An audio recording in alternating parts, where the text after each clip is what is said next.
मुल्क के सबसे बड़े तिजारती और रिहायशी शहर में ट्रांसपोर्ट का मसला संगीन सूरत इख्तियार कर गया है। अवाम को अब तक तेज़ रफ्तार और बेहतर ट्रांसपोर्ट मैसर नहीं आ सकी है। शहरियों को आमद-ओ-रफ्त के लिए ट्रांसपोर्ट की फराहमी हुकूमत की जिम्मेदारी है, लेकिन सर्कुलर रेलवे निज़ाम की तबाही और सरकारी ट्रांसपोर्ट की शदीद किल्लत के बाइस निजी ट्रांसपोर्टर्स ने इजारादारी कायम कर रखी है। यूँ तो ट्रांसपोर्ट के अनगिनत मसाइल हैं, लेकिन किरायों में इजाफा संगीन शक्ल इख्तियार कर गया है। इस सिलसिले में हुकूमत का नोटिफिकेशन तो एक तरफ निजी ट्रांसपोर्टर्स किरायों के मामले में मनमानी करते नजर आते हैं। एक कमाई में पूरा नहीं होता, इसलिए मैं निकली हूँ काम करने के लिए। इतनी दूर जाती हूँ वहाँ शहर सा, किराया बहुत लग जाता है, 2 गाड़ियाँ बदलना पड़ती हैं मुझे। तो फिर इनकी बदमाशी है, खुद इनकी अपनी लोफरबादी है। टिकट तो होना चाहिए, आप जैसे अपनी मर्जी से किराया लेते हैं। अभी बस सही है, क्या करें, टाइम तो अपना काम तो निकालना है ना अपना। ज़ाहिर है किराया, डीजल की कीमत बढ़ती है तो तब किराया बढ़ता है, तो ये तो बात है, मजबूरी है हमारी, इसमें हमें खुशी कोई नहीं होती। हमें पता है अब हम इसलिए पहले से ही, और यानी अशिया खुर्द-ओ-नोश की वजह से, कीमतों में इजाफे की वजह से, तो फिर आगे ये बात भी आ जाती है। लेकिन अगर हम किराया ना बढ़ाएं तो सर्वाइव नहीं कर पाते। कंडक्टर और ड्राइवर मिली भगत से मुसाफिरों को जायद किराया देने पर मजबूर करते हैं, जिसकी वजह से नौबत लड़ाई झगड़े तक पहुंच जाती है। किराए से बहुत परेशानी होती है हमें, कभी कोई 15 ले लेता है, कभी कोई कितने ले लेता है, झगड़ने लगते हैं। अपनी मर्जी से चलाते, अपनी मर्जी से ले जाते हैं, लोगों की ज़रूरियात को नहीं देखते, प्रॉब्लम को नहीं देखते, बदतमीजी करते हैं। सर्कुलर रेलवे का निज़ाम दोबारा से शुरू करना चाहिए। लगता नहीं कि यहाँ पे कुछ मुमकिन है, बस जैसे ये सिस्टम चल रहा है ये ऐसे ही चलता रहेगा, क्योंकि कोई आवाज़ उठाने वाला नहीं है। इन मसाइल को मॉनिटर करने का कोई मरबूत निज़ाम मौजूद नहीं है। बसों में मुसाफिरों को भेड़ बकरियों की मानिंद भरने, छतों पर बिठाने, खतरनाक ओवरटेकिंग जैसे जराइम रोज़मर्रा के मामूल हैं। तो जो लोग छतों पे बैठते हैं, छतों से जब उतारते हैं तो वही लोग ट्रैफिक वालों से लड़ रहे होते हैं कि हम जाएंगे कैसे। फिर उसके बाद साथ ये होता है कि जो अगर आप चालान भी करें तो 100 रुपये का चालान है उसका। अब वो एक वक्त में 2000 रुपये की सवारियाँ बैठा के लेके जा रहे हैं और 100 रुपये का चालान भी करा रहा है, तो उसको नुकसान नहीं है। फिर ओवरलोडेड बसों का मसला तो एक तरफ, कंडक्टर खवातीन कंपार्टमेंट में मर्दों को भर देते हैं, जिसकी वजह से खवातीन को शदीद परेशानी का सामना करना पड़ता है।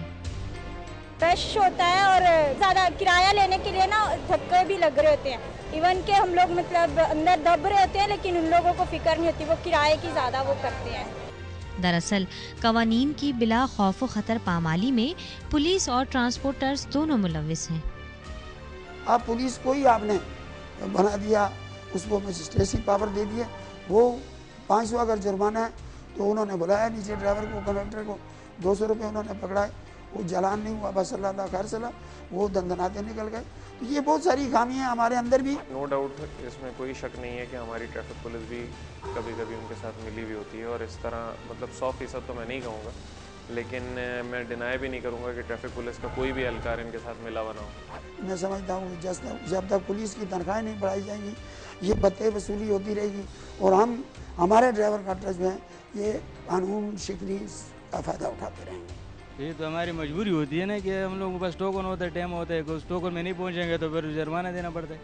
नहीं भगाते तो नहीं है, लेकिन कई गाड़ी रोड जाम हो जाते, 2 गाड़ियाँ साथ हो जाती, तो एक दूसरे से स्टॉप मारने के उसमें फिर ये लोग ज़रा लड़ जाते हैं एक साथ दोनों। मोटर व्हीकल ऑर्डिनेंस 5691 के तहत गाड़ियों में हर मुसाफिर को सीट फराहम की जाएगी। नीज गाड़ियों की छत पर पैसेंजर्स बिठाने की सख्ती से मुमानियत है, जबकि मामला इसके बरक्स नजर आता है। हमारे ट्रैफिक वालों ने छत से पैसेंजर उतारे, वो पैसेंजर्स ने ट्रैफिक वालों को बुरा भला कहा, जो कुछ कहा सब कुछ हुआ, उसके बाद उसको चालान भी दिया। थोड़ा सा आगे जाके वो गाड़ी रोकेगा और वही लोग भागते हुए जाके फिर बैठेंगे और फिर चढ़ के चले जाएंगे। अब हर कदम पे ट्रैफिक पुलिस एहलकार नहीं लगाया जा सकता। कराची में छोटी बड़ी बसों की कुल तादाद 18,000 है, जो शहरियों के लिए नाकाफी है। लोगों के पास मजबूरी है, यानी मिनी बसेस उस तादाद में नहीं है, कोचेस उस तादाद में हैं, बड़ी बसेस हैं ही बहुत कम। उसकी वजह ये कि फ्यूल की और पेट्रोल की कीमतें बढ़ने की वजह से उनको किसी को फिजिबल नहीं होता, कोई आए दिन आग लग जाती है, कुछ हो जाता है, तो बहुत सारे और भी रीज़न्स हैं। तो उन्होंने उसको लोडिंग ट्रक्स में कन्वर्ट कर दिया और मिनी ट्रक्स में।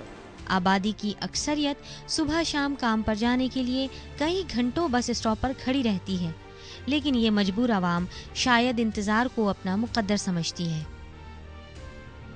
देखिए ये ओवरलोड जो है ये ट्रांसपोर्ट कम होने की वजह से अभी हमारी 3000 बसें बड़ी चलती हैं कराची शहर में, जबकि कम से कम इस शहर में 10,000 बसों की जरूरत है।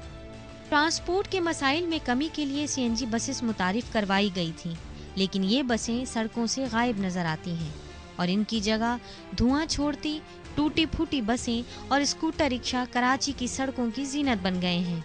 इधर ये जो पाकिस्तान की आवाम है ना, इसके साथ अगर तुम सही सच चलो ना फिर भी वही लोग हैं, अगर गलत चले फिर भी वही लोग हैं। अगर तुमने गाड़ी में नया सीट डाल दिया ना तो वो ब्लेडों से मार दे, 1 हफ्ते के अंदर अंदर वो खराब कर देते। Excise and taxation, fitness, permit और ट्रैफिक पुलिस, जब तक ऐसा निज़ाम नहीं होगा इस इतने बड़े शहर में मेगा सिटी है, तब तक ये अपने अपने डिपार्टमेंट अपने बस पैसे लेते हैं, उनकी परवाही नहीं है, बस रिश्वत रिश्वत रिश्वत, हर जगह पे रिश्वत है। ये जब तक ये निज़ाम नहीं होगा तब तक ये कंट्रोल नहीं होगा। फिटनेस कराने में उसका हज़ारों रुपए इंजन बनवाने पे खर्च हो जाता है, हज़ारों रुपए बॉडी को ठीक ठाक कराने में, हज़ारों रुपए उसकी लाइटें ठीक कराने में, उन सब चीज़ों में खर्च होता है। बहुत सारी चीज़ें अब इसी का फ़ायदा वो ट्रांसपोर्टर भी उठा रहा है। उसको पता है कि मैं जितनी वायलेशन कर लूँ मेरा फ़ाइन कितने का हो जाएगा, ठीक है भर दूंगा, बहुत से बहुत अगर कुछ नहीं हुआ तो मैं पैसे दे दूंगा, बहुत से बहुत अगर पैसे नहीं दे, फिर उस ट्रैफिक वाले को भी पता है कि मैं डिसमिस हो जाऊँगा ना तो मैं बहाल भी हो जाऊँगा, उसको बहाली का रास्ता भी पता है कि किस तरह होगा। वज़ीर आला पंजाब ने एक काबिल तहसीन कदम ये उठाया था कि टूटी फूटी धुआं छोड़ती गाड़ियों का सड़कों पर चलना ममनू करार दे दिया था। कराची में भी ऐसे इक़दाम की शदीद ज़रूरत महसूस की जा रही है। तो ट्रांसपोर्टर क्या करता है कि वो इतने 1000 रुपये खर्च करने से बेहतर है कि या तो 20-25 रुपये 50 रुपये दे के काम चलाने की कोशिश करता है। ज़्यादा क्या होगा, चालान हो जाएगा। चालान कितने का, 100 रुपये का। तो अगर आपकी गाड़ी की फिटनेस नहीं है तो आपका 100 रुपये का चालान है। चालान के फ़ाइन कम होने की वजह से लोगों में वायलेशन का रेशियो बढ़ता जा रहा है और वो सज़ा का खौफ नहीं है। हमारे अपनी गवर्नमेंट का अपना ट्रांसपोर्टेशन सिस्टम बहुत ही अर्जेंट बेसिस पे फास्ट ट्रैक पे हमें इंट्रोड्यूस कराना पड़ेगा ताकि हम ये ट्रांसपोर्ट वालों के हाथों से, प्राइवेट ट्रांसपोर्टर्स के हाथों से, उनके एक तरह की जो ब्लैकमेलिंग है उससे बाहर निकले। कराची जैसी मेगा सिटी में सड़कों और रेलवे लाइनों का जाल रगों में दौड़ती जिंदगी की तरह अहमियत रखता है। यहाँ सर्कुलर रेलवे के निज़ाम को तरक्की देकर न सिर्फ शहरियों को सफरी सहूलियात मुहैया की जा सकती हैं, बल्कि कवानीन पर सख्ती से अमल दरामद ट्रांसपोर्ट माफिया की इजारादारी से निजात दिला सकता है।